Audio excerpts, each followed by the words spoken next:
Day in my life video ആണ് കേട്ടോ. രാവിലെ തൊട്ടിട്ട് മാക്സിമം പറ്റുന്ന കാര്യങ്ങൾ ഉൾപ്പെടുത്താമെന്ന് കരുതി. കണ്ടോ, ഈ വ്യൂ കണ്ടോ, എത്ര മനോഹരമാണല്ലേ. എനിക്കിത് ഭയങ്കര ഇഷ്ടമാണ് കേട്ടോ രാവിലെ ഇത് വന്ന് കാണുന്നത്. പക്ഷെ എപ്പോഴും സമയമുണ്ടായെന്ന് വരില്ല, കാരണം സ്കൂളിൽ കുട്ടികളെ വിടണം, മറ്റു തിരക്കുകളൊക്കെ ആകുമ്പോൾ നമുക്ക് ഈ കാഴ്ച മിക്കവാറും മിസ്സാവാറുണ്ട്.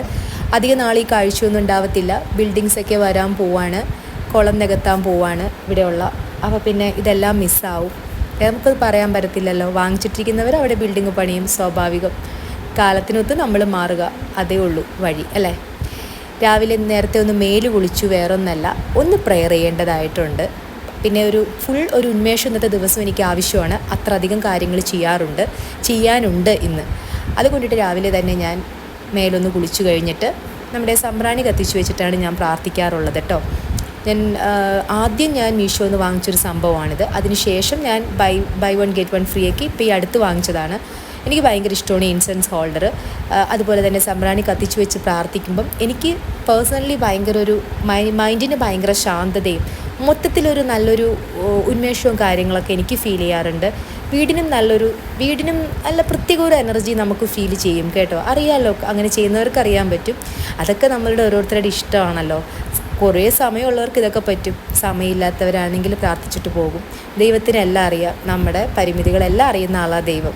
കർത്താവെ എന്ന് വിളിച്ചാൽ സമയം കിട്ടിയാൽ മതി. ഒരുപാട് തിരക്കുള്ളപ്പം എന്നെ ഒന്ന് വിളിച്ചാൽ മതി എന്ന് പറയണ പോലെ കർത്താവിന് അങ്ങനെ റെസ്ട്രിക്ഷൻസ് ഒന്നുമില്ല, നിർബന്ധങ്ങളുമില്ല. അങ്ങനെയൊക്കെയാണ് കേട്ടോ എൻ്റെ ഒരു വിശ്വാസം. അങ്ങനെ ഞാൻ കുറച്ച് നേരമൊക്കെ പ്രാർത്ഥിച്ചു, അവിടെ ഇരുന്നു, പിന്നെ ഒന്ന് വീഡിയോ എടുത്തു. എന്തായാലും ഡേ ഇൻ മൈ ലൈഫല്ലേ ചെയ്യുന്നത്, ഇതും കൂടി ആവട്ടെ എന്ന് കരുതി. അതിനുശേഷം ഞാൻ കിച്ചണിലേക്ക് വന്നത്, കാരണം കിച്ചണിൽ വരും മുന്നേ ഞാനൊന്ന് ഓക്കെ ആയി. അല്ലാന്നുണ്ടെങ്കിൽ പിന്നെ ഒന്നും ചെയ്യാൻ തോന്നില്ല എനിക്ക്. എല്ലാ ദിവസവും ഇങ്ങനത്തെ ഷെഡ്യൂളൊന്നും അല്ല കേട്ടോ. നേരെ വന്ന് നമ്മൾ ഒന്ന് ഫ്രഷായി ജസ്റ്റ് പല്ല് പോലും തേക്കുന്നത് സ്കൂളിൽ പിള്ളേർ പോയി കഴിഞ്ഞതിന് ശേഷമാണ്. ഇന്നിപ്പോൾ എനിക്കിങ്ങനെ രാവിലെ പോവേണ്ടതായിട്ടും പിന്നെ അതുപോലെ തന്നെ കുട്ടികളിന്ന് ക്ലാസ്സിൽ പോവാത്ത കൊണ്ടിട്ടും ഒരുപാട് സമയം ഉണ്ട്. അതുകൊണ്ടാണ് നേരത്തെ എണീറ്റല്ലോ ഞാൻ, അതുകൊണ്ടിട്ടാണ് ഇങ്ങനെയൊക്കെ ചെയ്യുന്നത്. പിന്നെ എനിക്ക് രാവിലെ തന്നെ വേണം. അതായത് പിള്ളേരുള്ളപ്പം പിള്ളേർ പോയി കഴിഞ്ഞിട്ടാണ് ഞാൻ ചായ ഉണ്ടാക്കി കുടിക്കുന്നത്. അല്ലാന്നുണ്ടെങ്കിൽ എൻ്റെ ആ ഒരു ദിവസം പോക്കായിരിക്കും. തലവേദനയും അതുപോലെ തന്നെ ഇല്ലാത്ത ബുദ്ധിമുട്ടുകളൊന്നും ഉണ്ടാവത്തില്ല.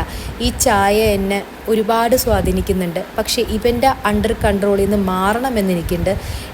പറ്റുന്നില്ല. പക്ഷെ നമുക്ക് നോക്കാം പതിയെ. ഇതിപ്പോൾ ഞാൻ എവിടെയെങ്കിലും പുറത്ത് പോകുമ്പോഴും 2 days ഒക്കെ എന്തെങ്കിലും ഞങ്ങൾ ട്രിപ്പ് പോകുമ്പോഴും, ട്രിപ്പ് അങ്ങനെ നമ്മൾ പോകുന്ന ആൾക്കാരൊന്നും അല്ല കേട്ടോ. ആയകൂടി പോകുന്ന വേളാങ്കണ്ണിയിലാണ്. പിന്നെ ഇടയ്ക്കൊന്ന് മൂന്നാർ പോകും. അല്ലാണ്ട് അങ്ങനെ ലോങ് ഒന്നും ഞങ്ങൾ പോകാറില്ല.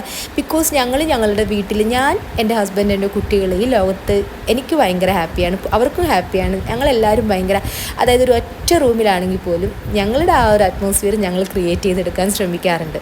പിന്നെ കൂടി വന്നാൽ പോവും, മോൾസിൽ പോവും, എറണാകുളത്ത് തന്നെ കിടന്ന് കറങ്ങും. ഇതൊക്കെയേ ഉള്ളൂ. കാരണം അതൊരു സന്തോഷം എന്താണെന്നറിയില്ല. അതുകൊണ്ട് അങ്ങനെ കൂടുതൽ ട്രിപ്പ് പോയിട്ട് സന്തോഷിക്കണമെന്നൊന്നും എനിക്ക് തോന്നാറില്ല. ഹസ്ബൻഡും ആ ഒരു ചിന്താഗതി തന്നെ. പക്ഷെ പോകണമെങ്കിൽ പോവും, അത്രയേ ഉള്ളൂ. അങ്ങോട്ടും ഇങ്ങോട്ടും യാതൊരു നിബന്ധനകളുമില്ല, ഇവിടെ പോകണം അവിടെ പോകണം എന്ന്. കുട്ടികളും അത് തന്നെ. പിന്നെ കുട്ടികളിടയ്ക്ക് പറയുന്നത് മോൾസിൽ പോകണം, കളിക്കണം, അത് കഴിക്കണം, ഇത് കഴിക്കണം എന്നൊക്കെ പറയുമ്പോൾ അവരായിട്ട് അങ്ങോട്ട് പുറത്തേക്ക് പോകും. പിന്നെ അവർ വലുതായി വരുമ്പോൾ അവരുടെ ആഗ്രഹങ്ങൾ മാറോ ഇല്ലയോ എന്ന് അറിയത്തില്ല. അപ്പോൾ നമ്മൾ ചിലപ്പോൾ അവരുടെ ആഗ്രഹത്തിലൊത്ത് ചെറുതായിട്ട് നമ്മളും മാറിയെന്നിരിക്കാം. പിന്നെ കുറച്ച് നേരം ഞാൻ ഫോണിൽ നോക്കുന്നതാണ്. നമ്മൾക്ക് ഗ്രൂപ്പൊക്കെ ഉണ്ടാവുമല്ലോ, ഗ്രൂപ്പിൽ വന്ന മെസ്സേജിനൊക്കെ റിപ്ലൈ കൊടുക്കുന്ന സമയമാണ്. ഈ ഒരു ചായ കുടിച്ചിട്ട് ഞാൻ ചിലപ്പോൾ 1 മണിക്കൂറൊക്കെ അവിടെ എങ്ങനെ ഇരിക്കും. ഈ സമയമാണ് എൻ്റെ മെയിൻ ടൈം. കാരണം കുട്ടികൾ പോയി കഴിഞ്ഞിട്ടാണെങ്കിൽ നമുക്ക് ടെൻഷനൊന്നുമില്ല, സ്കൂൾ വണ്ടി വരാനില്ല, അവർ പോയി അവരെ സെറ്റാക്കി. പക്ഷേ ഇപ്പോൾ എന്ന് പറഞ്ഞാൽ എനിക്ക് നല്ല ഒരു മനസ്സിൻ്റെ ചിന്തയുണ്ട്, സൂര്യ കുത്തിയിരിക്കല്ലേ ഫോണിൽ, ബിക്കോസ് നിനക്ക് പോയിട്ട് ഒത്തിരി കാര്യങ്ങളുണ്ട് എന്ന് ഞാൻ എൻ്റെ മനസ്സിനെ പറഞ്ഞ് പഠിപ്പിച്ചിട്ടാണ് ഇങ്ങനെ ഇരിക്കുന്നത്. അങ്ങനെ കുറച്ച് നേരം ഫോൺ നോക്കി. അപ്പോഴാണ് ഓർത്തത് ഇവരുടെ ഡ്രൈവർ അങ്കിളിനെ മെസ്സേജ് ചെയ്തില്ല. അല്ലെങ്കിൽ ഡ്രൈവർ അങ്കിൾ വന്ന് വെയിറ്റ് ചെയ്തിട്ട് മറ്റു കുട്ടികളുടെ സമയം നമുക്ക് വേണ്ടി പോവല്ലോ. അങ്ങനെയൊക്കെ ഉണ്ടായിട്ടുണ്ട് കേട്ടോ. അല്ലാണ്ട് ഞാൻ നീറ്റായിട്ട് സംസാരിക്കുന്നതല്ല. അതുകൊണ്ടിട്ട് ഞാൻ ഉടനെ പുള്ളിക്കാരനെ വിളിച്ച് പറഞ്ഞിരുന്നു പിള്ളേർ വരുന്നില്ല എന്ന്. പോവാത്തത് വേറൊന്നുമല്ല, സെറയ്ക്ക് ചുമയും കാര്യങ്ങളൊക്കെ ഉണ്ടല്ലോ. അപ്പോൾ സെറേനെ ഇന്ന് വിട്ടിട്ടുണ്ടെങ്കിൽ അവൾക്ക് കൂടും അസുഖം. പിന്നെ ഡേ കെയറിലാക്കുന്ന ഓപ്ഷൻ എന്ന് പറഞ്ഞാൽ വയ്യാത്ത കൊച്ചിനെ ഡേ കെയറിലാക്കിയിട്ടും കാര്യമില്ല. അവിടെയും കുഞ്ഞുങ്ങളും കാര്യങ്ങളും ഉണ്ട്. അവിടുത്തെ അസുഖം ഇങ്ങോട്ടും ഇവിടുത്തെ അസുഖം അങ്ങോട്ടും വരും. അപ്പം ഇവരുടെ അടുത്ത് ഞാൻ ആക്കി, അവളുടെ അടുത്ത് അവൾ സേഫ് ആണല്ലോ. ചിക്കൻ ഞാൻ കഴുകി വെച്ചതാണ്. കുറച്ച് നേരം ഉപ്പിലിട്ടിട്ട് ഞാനൊരു 20 മിനിറ്റ്സ് വെക്കാറുണ്ട്, വേറൊന്നുമല്ല. അപ്പോൾ ആ ചിക്കൻ്റെ ആ ഒരു സ്മെല്ലുണ്ടെങ്കിലോ ഒരു വഴുവഴുപ്പ് ഉണ്ടാവത്തില്ലേ ചിക്കൻ, അതൊക്കെ അങ്ങ് പോകും. അങ്ങനെ ഞാൻ കരുതി ചിക്കൻ കറി ഉണ്ടാക്കാം. അപ്പം ഞാൻ കരുതി ചിക്കൻ ഒന്ന് മാരിനേറ്റ് ചെയ്തിട്ട് വെക്കാം. അപ്പോൾ ഒരു 10 മിനിറ്റ് നമ്മൾ ഫ്രീസറിൽ വെച്ചാൽ മതി മാരിനേറ്റ് ചെയ്തിട്ട്. അതിന് വേറെ ഒന്നുമല്ല, നമ്മുടെ മുളക് പൊടി, മഞ്ഞൾപ്പൊടി, മല്ലിപ്പൊടി, ഗരം മസാല, കുരുമുളക് പൊടി, പിന്നെ കുറച്ച് ഉപ്പ്, പിന്നെ 2 ലെമൺ സ്ക്വീസ് ചെയ്തിട്ടു. അത് അനക്കാണ്ട് ഞാൻ ഫ്രീസറിലാണ് ഒരു 10 മിനിറ്റ്സ് വെച്ചു. അതിന് ശേഷം കറി ഉണ്ടാക്കാമെന്ന് കരുതി. മനസ്സിലായില്ലേ ആ ഒരു ടൈപ്പ്. പിന്നെ വന്നിട്ട് ഇതാ നമ്മളുടെ ചപ്പാത്തി. ഇത് എനിക്ക് വേണ്ടി ചുടുന്ന ചപ്പാത്തിയാണ്. ഞാൻ ചപ്പാത്തിക്ക് കിഴങ്ങ് കറിയും പരിപ്പ് കറിയും പിന്നെ മുട്ട ഒരെണ്ണം പുഴുങ്ങിയത്. മുട്ട റെഗുലറായിട്ട് ഞാൻ കഴിക്കാറുണ്ട്, ഓരോന്ന് വെച്ചിട്ട് കഴിക്കും, ചിലപ്പോൾ 2 എണ്ണം കഴിക്കും. പ്രഭാത ഭക്ഷണം നല്ല രീതിയിൽ തന്നെ കഴിക്കാറുണ്ട്. അത് കഴിക്കണമെന്നാണല്ലോ, എനിക്ക് അങ്ങനെ നിർബന്ധമുണ്ട്. ആദ്യമൊന്നും അങ്ങനത്തെ ഒരു നിർബന്ധങ്ങളും ഉണ്ടായിരുന്നില്ല. വർക്കിംഗ് ആയിരുന്നപ്പം രാവിലത്തെ ഒന്നും കഴിക്കില്ലായിരുന്നു. പക്ഷേ അതിൻ്റെ ധാരാളം ബുദ്ധിമുട്ടുകൾ എനിക്ക് ഉണ്ടായിരുന്നു. കാരണം രാവിലത്തെ ഫുഡ് കഴിച്ചില്ലെങ്കിൽ തടി കുറയും എന്ന് പറയുന്നതിനോട് ഞാൻ യോജിക്കുന്നില്ല. അത് എനിക്ക് നേരെ തിരിച്ചാണ്. രാവിലെ കഴിച്ചില്ലെങ്കിൽ തലവേദന, ബുദ്ധിമുട്ട്, പിന്നെ വണ്ണം കുറയണത് എനിക്കറിയില്ല. എനിക്ക് എന്തായാലും ഓപ്പോസിറ്റാണ്, ഉൾട്ടയാണ് വന്നിട്ടുള്ളത്. അതുകൊണ്ട് ഞാൻ രാവിലെ ഫുഡ് നന്നായിട്ട് കഴിക്കും. ഉച്ചയ്ക്ക് കഴിച്ചില്ലെങ്കിൽ കുഴപ്പമില്ല, വൈകിട്ടൊരു ചായ, പിന്നെ അതിൻ്റെ ഒപ്പം എന്തെങ്കിലും, അത്രയൊക്കെ ഉള്ളൂ. പക്ഷെ രാവിലത്തെ ഫുഡിൽ എനിക്ക് തോന്നുന്നു ഞാനൊരു ദിവസത്തെ മൊത്തം ഫുഡ് ഞാൻ ആ സമയത്ത് ഞാൻ കഴിക്കാം. എന്ത് ചെയ്യാൻ, അങ്ങനെ ആയിപ്പോയി. പിന്നെ വന്നിട്ട് ഞാൻ ചിക്കൻ കറി ഉണ്ടാക്കുകയാണ്. ഞാൻ ബട്ടറിലാണ് കേട്ടോ ചിക്കൻ ഉണ്ടാക്കിയത്. ബട്ടർ ചിക്കൻ ഒന്നും അല്ലത്, ഓയിലിന് പകരം ബട്ടർ യൂസ് ചെയ്തു. ആ പിള്ളേർക്കാകുമ്പോൾ കുറച്ചും കൂടെ ഡെലീഷ്യസ് ആയിക്കോട്ടെ എന്ന് കരുതി. ഞാൻ ചിക്കൻ കഴിക്കില്ല, അപ്പോൾ അവർക്ക് വേണ്ടിയിട്ടാണ്. എന്നിട്ട് അതിൽ ജസ്റ്റ് നമ്മുടെ ഒനിയൻ ഇട്ടിട്ട് സോട്ട് ചെയ്തു. അതിനുശേഷം നമ്മുടെ മാഗി ക്യൂബ് ഇടും. പിന്നെ ഉപ്പൊന്നും ഇടത്തില്ല, ഓൾറെഡി ചിക്കൻ മാരിനേറ്റ് ചെയ്ത് വെച്ചതാണല്ലോ, അത് അതിലേക്ക് എടുത്തിട്ട് ഇട്ടു. അതിനുശേഷം ഒരു 20 മിനിറ്റ് വേവിക്കും. കുറച്ച് വെള്ളം ഒഴിച്ച് കൊടുക്കണം, അല്ലെങ്കിൽ താഴ്ത്ത് പിടിക്കും. ഇടയ്ക്ക് തുറന്നിട്ടൊന്ന് മിക്സ് ചെയ്ത് കൊടുക്കുക, അത്രയേ ഉള്ളൂ. അതിൻ്റെ റെസിപ്പിയൊന്നുമില്ലല്ലോ, അതൊന്ന് എല്ലാവർക്കും അറിയാൻ പറ്റുമല്ലോ. ഞാൻ അത്ര വലിയ കുക്കിങ്ങിൽ വലിയ പ്രാവീണ്യമൊന്നുമില്ല എനിക്ക് അറിയാവുന്നത്. പക്ഷേ പിള്ളേർക്ക് കുറച്ചും കൂടെ ഹെൽത്തി ആയിട്ട് ഉണ്ടാക്കി കൊടുക്കാൻ നോക്കാറുണ്ട്. കുഞ്ഞുമക്കളായതുകൊണ്ട് അവരുടെ ഇപ്പം ചെല്ലുന്നതല്ല അവരുടെ ബോഡിയിൽ നല്ല രീതിയിൽ കാണത്തുള്ളൂ പിന്നീടും. അതുകൊണ്ടിട്ട് കുറച്ചും കൂടി ആകുമ്പോൾ ഇവർ ഡയറ്റ് അത് ഇതെന്നൊക്കെ പറഞ്ഞിട്ട് ഈ ബട്ടറും കാര്യങ്ങളൊക്കെ അവർ കഴിക്കത്തില്ലായിരിക്കാം അല്ലേ. അപ്പോൾ നമ്മളിപ്പോൾ തന്നെ കൊടുക്കുന്ന സമയത്ത് അങ്ങ് കൊടുക്കും, അതൊക്കെ തന്നെ. ഇതേ എൻ്റെ ഒരു ഗെറ്റ് റെഡി വിത്ത് മീ ഒന്നുമല്ല, അതൊക്കെ ഞാൻ ചെയ്തിട്ടുണ്ടെങ്കിൽ ഭയങ്കര ശോകമായിരിക്കും.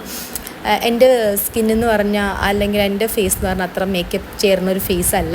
അതുപോലെ തന്നെ സ്കിന്നിലാണെന്നുണ്ടെങ്കിലും അധികം ക്രീം ഇട്ടിട്ടുണ്ടെങ്കിൽ തന്നെ പിമ്പിൾസ് വരും. എനിക്ക് ഫുഡ് ഓയിലി ഒന്നും അല്ല എൻ്റെ പ്രശ്നം. പിമ്പിൾ വരാൻ എനിക്ക് ഒത്തിരി ക്രീമും കാര്യങ്ങളൊന്നും മാറി യൂസ് ചെയ്യാൻ പാടില്ല.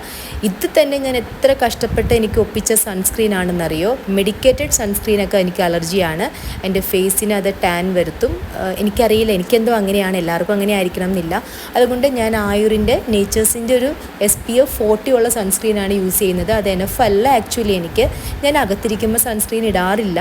അതൊക്കെ ഇടണം എന്നൊക്കെയാണ് പറയുന്നത്. എനിക്ക് മാക്സിമം ഫ്രീ ആയിട്ട് സ്കിന്നിനൊന്ന് അത് ബ്രീത്ത് ചെയ്തോട്ടെ എൻ്റെ സ്കിൻ, അങ്ങനെ ചിന്തിക്കുന്ന ഒരാളാണ് ഞാൻ. പക്ഷെ ഞാൻ പുറത്തിറങ്ങുമ്പോഴും അത് ഇടാതിരുന്നൊരു കാലം ഉണ്ടായിരുന്നു, ഒരു ക്രീം പോലും ഇടാതിരുന്ന കാലം ഉണ്ടായിരുന്നു. അന്നൊക്കെ ഓവർ കോൺഫിഡൻസ് ആയിരുന്നു. എന്നോട് സാം പറയുമായിരുന്നു, ആദ്യമൊക്കെ പറയായിരുന്നു, ഒരു ക്രീമെങ്കിലും ഫേസിൽ ഇട്ടൂടെ, മോയ്സ്ചറൈസറൊക്കെ ഇട്ടൂടെ, അതൊക്കെ ഇട്, അല്ലെങ്കിൽ കുറച്ചാകുമ്പോൾ പ്രശ്നമാവും എന്നൊക്കെ. ഞാനതൊന്നും മൈൻഡ് ചെയ്യാറൊന്നുമില്ല, ഞാൻ ഇടത്തുമില്ലായിരുന്നു. പക്ഷേ ഈ സൺസ്ക്രീൻ ഇടാണ്ടിരുന്നപ്പം കുട പോലും പിടിക്കേണ്ടി നടന്നതിന് എനിക്ക് പണി കിട്ടി. മൂക്കിലിങ്ങനെ ബ്ലാക്ക് സ്പോട്ട് ഉണ്ടായിട്ടുണ്ട്. പക്ഷെ അത് ചെയ്യാൻ നമ്മുടെ കാർബൺ ലേസർ ഓപ്ഷനൊക്കെ ഉണ്ട്. പക്ഷെ ഞാൻ ലേസർ തെറാപ്പി ഒന്നും ഞാൻ ചെയ്യുന്നില്ല. കാരണം അതിൻ്റെ ആഫ്റ്റർ കെയർ ഇത്തിരി കൂടുതലായത് കൊണ്ടിട്ട് അതൊന്നും എന്നെ കൊണ്ട് നടക്കുന്ന കാര്യമല്ല എന്ന് എനിക്കറിയാം. കാരണം പുറത്തിറങ്ങാൻ പറ്റത്തില്ല. ഇറങ്ങാൻ പറ്റും, പക്ഷേ ഇറങ്ങിയാലും നമ്മളതനുസരിച്ചിട്ടുള്ള ആഫ്റ്റർ കെയർ ചെയ്തിട്ട് വേണം ഇറങ്ങാൻ. അപ്പം നമുക്കത് പറ്റില്ലെങ്കിൽ പിന്നെ അത് വേറെ രീതിയിലാവും അതിൻ്റെ റിസൾട്ട് വരുന്നത്. സോ അത് ചെയ്യാതിരിക്കുന്നതല്ലേ നല്ലതെന്ന് കരുതി ഇതുവരെ അതിനെപ്പറ്റി ചിന്തിക്കുന്നില്ല ഞാൻ. ഇനി അങ്ങ് ചിന്തിക്കുമോ ഇല്ലയോ എന്ന് എനിക്ക് അറിഞ്ഞൂടാ, ഇതുവരെ ചിന്തിക്കുന്നില്ല. അതുകൊണ്ട് ഉള്ള കുത്തുള്ള പോലെ തന്നെ ഇരിക്കട്ടെ എന്നാണ് വിചാരിക്കുന്നത്. അതുകൊണ്ട് ഇപ്പം ഞാൻ സൺസ്ക്രീൻ ഇടാറുണ്ട് പുറത്ത് പോകുമ്പം. എൻ്റെ സൺസ്ക്രീൻ ഓൾറെഡി മോയ്സ്ചറൈസർ ഉണ്ട്. അതുകൊണ്ട് അഡീഷണൽ ഞാൻ മോയ്സ്ചറൈസർ ചേർക്കാറില്ല. കാരണം അധികം ക്രീം കൊടുത്താലും എനിക്ക് പ്രശ്നമാണ്. സ്കിന്നിൽ ഒത്തിരി ക്രീംസൊക്കെ അപ്ലൈ ചെയ്താൽ പിമ്പിൾസ് വരും. ഇതിപ്പോൾ ഞാൻ ഇടുന്നത് ഒരു ലിപ് ബാമാണ്. ലിപ് ബാം വന്നിട്ട് ജോവ്സിൻ്റെ ആണ്.